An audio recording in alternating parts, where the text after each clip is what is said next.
주총에서 엔비디아와 ARM 중에 한 곳만 살 수 있다면 1초도 망설이지 않고 ARM을 사겠다고 단언을 했어요. 자기가 뭐 90% 갖고 있으니까 그렇게 얘기할 수 있어요. 그런데 다른 한편으로 또 봐야 되는 거는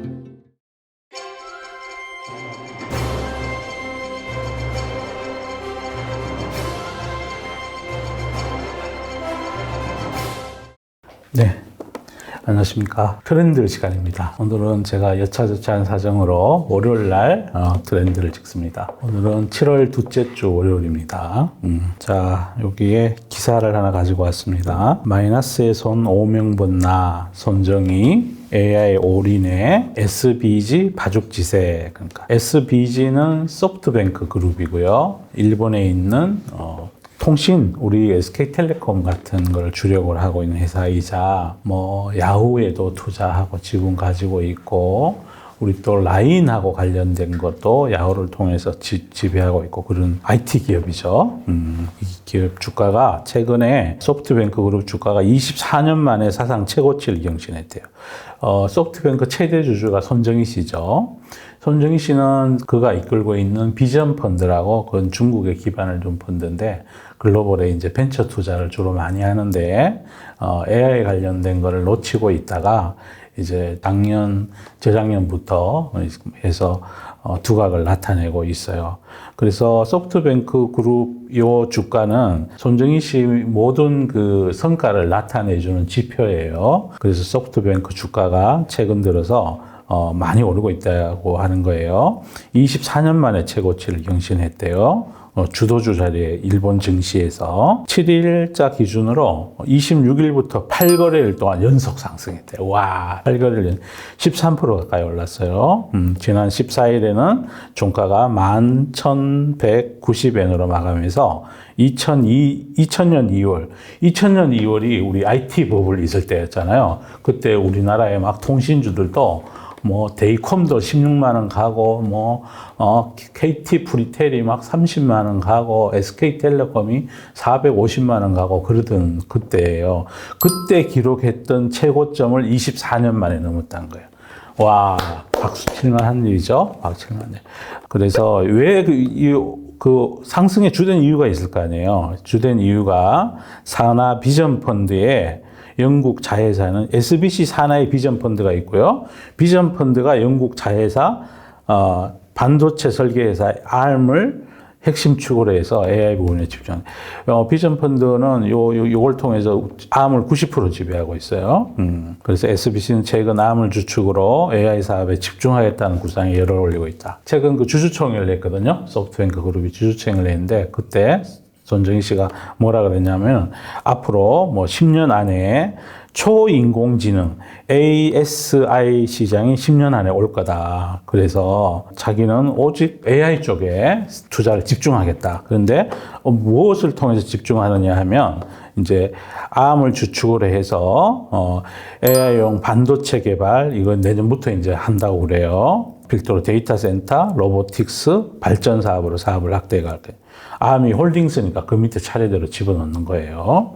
그리고 이제 주총에서 이제 엔비디아와 ARM 중에 한 곳만 살 수 있다면 1초도 망설이지 않고 ARM을 사겠다고 단언을 했어요. 애착을 되는. 자기가 90% 갖고 있으니까 그렇게 얘기할 수 있어요. 그런데 다른 한편으로 또 봐야 되는 거는 ARM이 작년 9월 24일 날 상장할 때 주식을 공모하잖아요. 공모하는데 지분을 90% 갖고 있는데도 불구하고 공모에 참여해서 참여 안 하면 지분율이 훼손되니까 자기 공모가에 주식을 더 샀어요. 더 사가지고 90% 채워가지고 한 주도 안 팔고 있어요. 그는 인간보다 똑똑한 초인공 시대 그런 얘기를 했고요. 그 다음에 ARM이 AI 수혜주로 부상한 점도 SBG 기업 가치를 끌어올리는 동력이다. 프랑스의 자산 운용사 컴제스트의 일본 파트 매니저 리처드 K가 이렇게 얘기했어요. 지난해부터 엔비디아 주식을 일부 해지하는 목적으로 ARM 주식을 사려는 움직임이 있었다라고 짚었대요. 그래야 ARM이 주가가 많이 올랐어요. 유통주식 문제도 있지만 이제 최근에 나스닥 100에 상장된 거기에 포함된 지수에 편입된 영향도 있고요. 그다음에 이제 이 회사 회계 기준의 문제도 있죠. 이 회사 밸류에이션이 높은 것처럼 보이는데 다른 회사들은 자산으로 처리하는 연구개발비를 매출의 41%나 달하는데 그거를 이 회사는 그냥 당연히 비용으로 처리해버려요. 그럼 뭐 세금은 적게 내고 재무상의 이익은 적게 나온 것처럼 비춰질 텐데 재무구조는 굉장히 우량하겠죠. 일부러라도 분식 처리를 해서 이익이 많이 나는 것처럼 비춰지려고 노력하는데 이 회사는 거꾸로 이익을 줄여요. 그런데 주식을 한 주도 팔지 않고 신주 발행할 때부터 공모에 참여하고 그때도 지분 훼손을 싫어하고 이랬다는 얘기는 회사 내부적으로 손정희 씨의 이 비전 펀드는 이 회사 주가가 많이 싸다고 지금 생각하고 있다는 거고 단기적으로 막 급등 랠리를 만들기도 싫다는 얘기이기도 하고 그래서 41% 연구개발비를 그거를 자산으로 만약 처리하게 된다면 5년 상각을 한다면 1년에 8% 정도만 비용으로 들어가는 거니까 지금 GP 마진이 98%인데 98%에서 41 빼기 8을 하면은 33이죠. 현재 OP 마진이 40% 조금 안 돼요. 거기서 33을 더하면 OP 마진이 70몇 %로 증가하는 거예요. 와, 이런 회사 전 세계에 단 하나밖에 없는 것 같아요. 이제 그래서 이 회사가 꾸준히 주가가 지금 오르고 있어요. 이제 단말기에 표시되는 PER은 무지 높게 나오는데 그 표시되는 PER로 연구개발비를 자산으로 처리 안 함에도 불구하고 그래도 2026년 기준으로는 NS 전망치가 블룸버그 기준으로 PER 77배 정도 돼요. 그러면 실질적으로는 뭐 20몇 배밖에 안 된다고 봐야 되겠죠. 그래서 하여튼 주가는 오르고 있어요. 그리고 네. 사이즈가 크긴 하지만 네. 소프트뱅크는 VC잖아요. 네. 근데 저희가 펀드 매니저의 관점이 아니라 VC들의 관점도 투자할 때 조금 참고할 만한 사항이 되는지. 그게 오히려 더 중요하죠. 펀드 매니저 관점보다. 우리가 업의 본질을 볼 때는 펀드 매니저 관점은 단기적인 시장 대응 영역에 상당 부분 치우쳐져 있잖아요. 그런데 투자의 관점에서 VC의 관점은 아주 장기적이죠. 기업들이 초격차 전략을 유지하려면 내부 혁신도 끊임없이 이룩해야 되지만 전략적 사고도 굉장히 중요한데 전략적 사고라는 거는 단기적인 시장의 대응 영역이 아니라 장기적인 업의 발전 방향, 그다음에 뭐 우리는 어떻게 대응해야 되느냐, 우리의 전략 이런 게 중요한 거거든요. 그러면 가령 단기 운용하는 자산운용사 펀드들은 단기 시장에 대한 대응, 그걸로 어떻게 최대의 수익을 만들 건가 목적이라면 VC들은 시장에 상장되어 있지 않는 어떤 회사의 주식에 투자하는 거잖아요. 그럼 이 회사가 장기적으로 잘 된 건가 말 건가 결정해야 되는 거니까 VC들의 눈이 훨씬 전략적이고 장기적이고 그렇죠.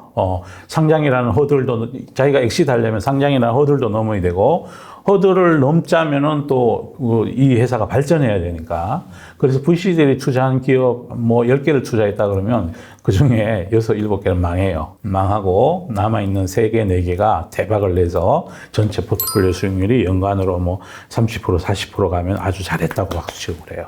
뭐 TV에 나오는 거는 그다음 또 뉴스에 나오는 거는 뭐 무슨 그 회사들이 많잖아요. 뭘 대박 냈다 그러면 그 사람들이 하는 것마다 다 대박 내는 것처럼 비춰지잖아요. 안 그래요. 그 대박 10배 낸 걸로 그걸로 다 충당하는 거예요. 그래서 포트폴리오를 해서 그렇게 하는 거죠. 네. 그리고 손정희 회장이 몇 년 전부터 우리나라 왔을 때도 유튜브 영상도 있던데 첫 번째 AI, 두 번째 AI, 세 번째 AI 네. AI를 강조하고 있는데 또 의아하게 엔비디아랑 양자택일에서는 ARM을 골랐단 말이에요. 이거는 그냥 본인 투자하고 그건 자기 투자하고 있다는 그 의미도 있지만 ARM 스스로도 AI 때문에 영역이 무지 넓혀지고 있잖아요. ARM은 기존에는 모바일 핸드폰에 들어가는 반도체 설계, ARM 아키텍처라 그러죠. 그걸 해서 그게 현재 수익 모델의 거의 90% 이상이에요. 지금 현재 나오는 실적에.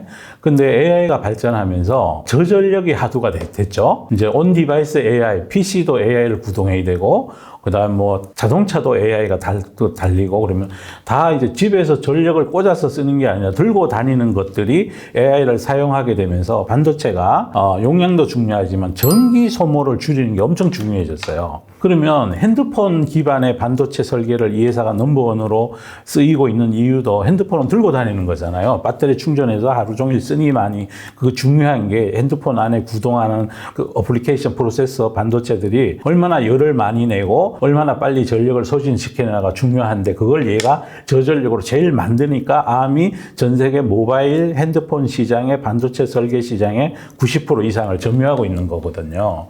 그런데 AI가 되면서 AI가 전기를 많이 먹잖아요. 그러면서 움직이는 랩탑 컴퓨터 들고 다니는 노트북 많잖아요. 움직이는 나중에 로봇도 결국 그렇게 되지 않을까요? 그리고 전선을 달고 다니지 않는 모든 기기가 AI에 들어가면 저전력이 중요해지고 저전력 기반 반도체 설계는 누가 제일 잘하느냐? ARM이 제일 잘한다는 거죠. 그래서 이제 앞으로 AI 때문에 ARM이 성장할 수 있다는 그런 전망을 가지게 되고 전력도 한다 그러잖아요. 전력 인덱스 한다 그러니까 최근 들어서 테슬라 주가가 오르는 것도 전기차 때문이 아니라 전기차도 물론 조금은 회복됐지만 전년 대비 줄었어요. 저것 때문에 그런 거거든요. ESS 때문에. 전력과 관련. 그 전력 관련된 게 모든 게 하도가 된 원인이 어디에 있느냐? AI 때문이라는 거죠. 그래서 이제 꼭 명심하셔야 될 거는 이런 합리적인 상상을 해보셔야 되는데 이제 AI가 많이 발전하려면 반도체에서 제일 중요한 게 AI가 속도도 중요하잖아요. 그죠? 연산을 빨리 해야 검색 결과가 빨리 나오잖아요. 그래서 속도도 중요하고 속도가 중요하려면 연산을 많이 돌려야 되고 많이 돌리려면 전기를 많이 먹을 거고 전기를 자체 온 디바이스 AR 소규모 LLM 모델 매개 변수 3천만 개짜리 36개짜리 이런 것들 작은 것들이 핸드폰에 들어가게 되고 노트북에 들어가게 되면 전력 사용량이 가도가 되고 그러면 ARM이 제일 잘한다는 거죠. 그럼 전 세계 어플리케이션 그 애플 기준으로 해서 애플 활성 사용자 수가 22억 명인데 그 중에 폰이 13억 명이에요. 그럼 나머지는 어디 가 있느냐? 다 그렇죠. 애플 워치, 그다음 노트북 그런 데 가 있다는 거예요. 그것도 움직이는 기계들이잖아요. 그 ARM의 역할이 점점 중요해진다는 거죠. 중요해지고 매출이 늘어나겠죠, 그죠? 그런데다가 이제 자기가 반도체 설계를 워낙 잘하니까 그걸 기반으로 이제 엔비디아처럼 이제 GPU도 만들어 보겠다 지금 그런 얘기를 은연중에 하고 있는 중이에요. 자, 그렇습니다. 그래서 그래서 일본에 있는 SBG를 좋게 보자는 얘기가 아니고요.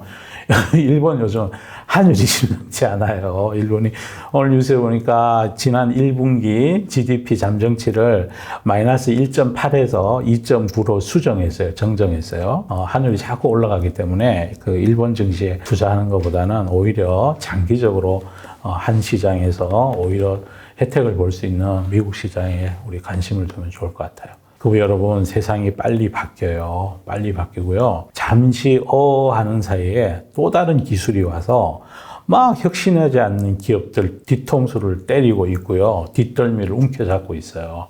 애플도 지금 뒷덜미 잡혀가지고 AI로 지금 다시 진입하고 있는 중이잖아요. 자, 정신 바짝 차리셔야 되고요. 항상 사고를 하실 때 조금 멀리 내다보시고 단기적인 것보다가 큰 산업의 흐름을 보는 그런 시각을 가지시면 좋을 것 같습니다. 자, 오늘 여기까지 하고 마치겠습니다. 감사합니다.